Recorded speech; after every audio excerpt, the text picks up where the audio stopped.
Welcome back to my channel. இன்றைக்கி ஒரு shopping video தான் பார்க்க போகிறோம். ஸ்நாக்ஸ்லாம் வாங்கியிருந்தோம், இன்னும் நிறையா திங்ஸ்லாம் வாங்கியிருந்தோம். என்னென்னு பார்த்துடலாமா?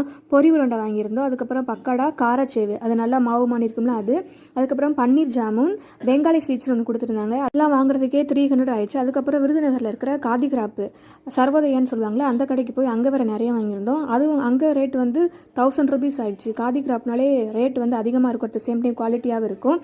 நலங்கு மாவு வாங்கியிருந்தோம், அதுக்கப்புறம் கருப்பு கவுனி அரிசியில் அவுள் வாங்கியிருந்தோம், அதுக்கப்புறம் மாப்பிள சம்பா அவுள் வாங்கியிருந்தோம், வெட்டி வேறு, பொரி உருண்டை இதெல்லாம் வாங்கியிருந்தோம். ஸோ இந்த கருப்பு கவுனி அரிசியில் ரொம்ப நல்லதுன்னு சொல்லுவாங்க, நீங்களும் ட்ரை பண்ணி பாருங்கள். அது அவுளாக வந்து ட்ரை பண்ணலாம்.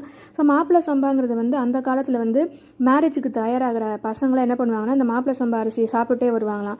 அந்த காலத்தில் வந்து கல்லெல்லாம் தூக்கி அதில் யார் தூக்குறாங்களோ அவங்களுக்கு தானே கல்யாணம் பண்ணுறதால நம்ம நிறைய ஸ்டோரிஸ்லாம் கேள்விப்பட்டிருப்போம், நிறைய மூவிஸ்லேயும் பார்த்துருப்போம்.